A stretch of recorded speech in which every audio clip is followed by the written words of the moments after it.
8 shows a week, there is a pressure to be, quite honestly, there's a pressure to be perfect. I mean, they're looking for flawless. I mean, you have, when you're on Broadway, the pressure is this will be a Broadway level performance, 8 shows a week. You start doing that for a year or longer, and you have to take care of yourself. And so through the years, I'd worked with a lot of different coaches in nutrition and fitness, but also peak performance coaches and like vocal coaching and acting. And there were a lot of common threads in all of that. And I just started really leveling up in my own mindset about what peak performance looked like.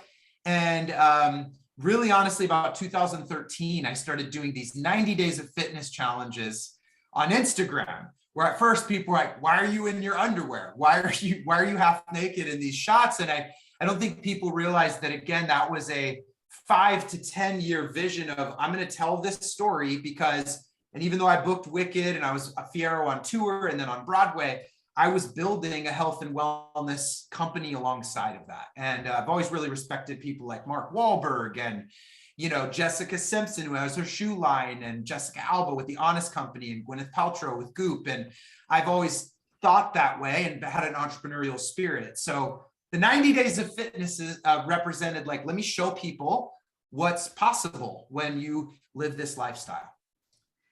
And what do people, I mean, besides not hiring you up until this interview, of course, like what do people do wrong the most? Like when someone comes to you, I mean, I've looked at your website, I see the before and after pictures, they speak for themselves. So like your people that work with you are in good shape.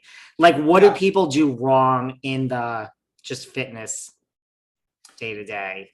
You know, I just saw like a recent study that by like the year 2030, they're predicting that half the population will be considered obese. And I think one of the biggest issues is food. The commercial food market has so much crap in it, and the processed foods that people think it looks healthy. They're tricking you in the marketing, you know, and you buy these things and you eat them out of bags and boxes, and people, it sounds simple, but people literally just don't know how to eat healthy anymore. And I've helped people who are injured, who can only walk, just clean up their diet and, for instance, lose 30 pounds in 12 weeks. The power of nutrition is so strong. And it sounds simple, it sounds basic, it sounds like people would know how to do it, but there's a lot of tricky marketing out there that makes people feel like what they're eating and what they're buying is healthy when it's actually not. And what about the people? I mean, is that, well, so eat this. What about, you know, day 2, you're not there at 8 a.m. and someone's like, I just want this donut or muffin or whatever it is. Like, you can work that in and see, my whole approach is you don't have to be extreme, just consistent. It's surprising that like about something like 75% of the people in the United States don't exercise at all. So, you know, when you move your body, instead of the word exercise, I like the word movement. When you get movement in, you can still work in a donut here or there. I have cheat meals. Sometimes I have a cheat day, but I get active. And so I burn it off. And that's kind of where it's amazing that you know, it's getting people motivated and staying accountable to actually work out. And so I started taking on one-on-one clients after my last Broadway show. And I decided this is the direction I'm going. And that was in 2019. And I started promoting myself. And all of a sudden I had 1,000 people on this wait list. And I was like, whoa, there's a real demand for this. And then I started helping hundreds of people get into shape. And then COVID hit. And then it made it worse. You know, people couldn't go to the gym. People were stuck in their houses. And I had already built this online movement, but then it was just accelerated by COVID and it exploded, to be honest. I had more demand than I could keep up with. And I decided to keep leveling up in my own talent stack. I did a year-long certification program. I got certified as a coach. I started teaching people peak performance and building this online, it's called the High Level Performance Academy.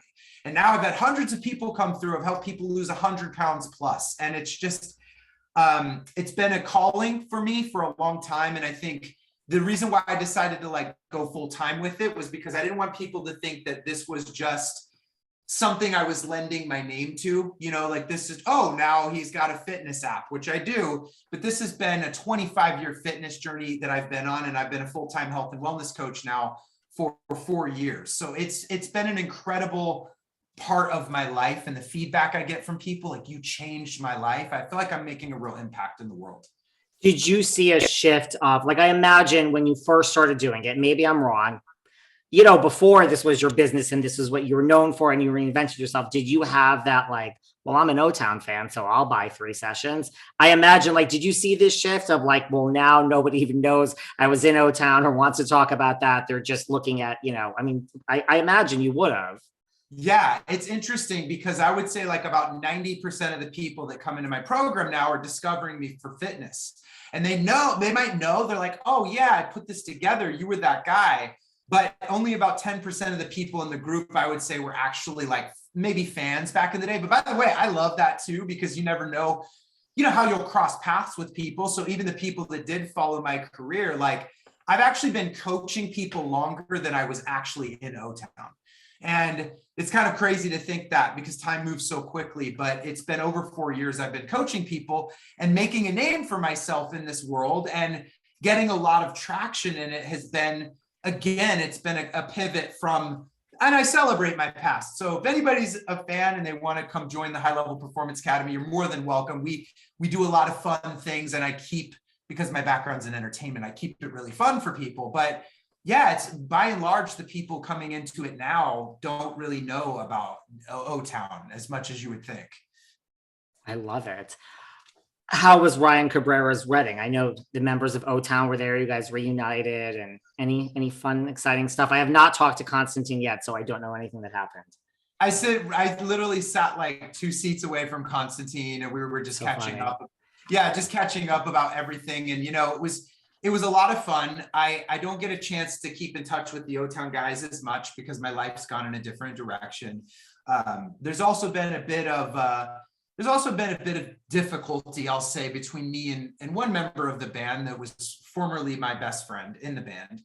And that's been tough to navigate because it was a personal connection that I felt I lost when I moved on and my career went a different direction. And I get it. I think when you're in a band, there's always going to be some friendly competition with each other. I always wanted to keep it emphasis on the word friendly competition.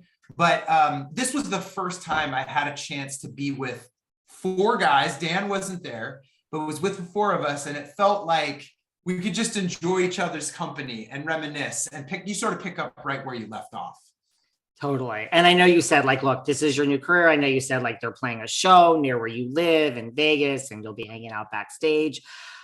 And I know, look, they reunited in 2013. You decided not to, which is great. Like, what do you think when you hear of, like, people like we mentioned, like a Justin Timberlake who says, like, you're at least now saying, like, maybe one day, and that's okay. This is your new job. But like when like a Justin Timberlake says, like, it's never going to happen, guys.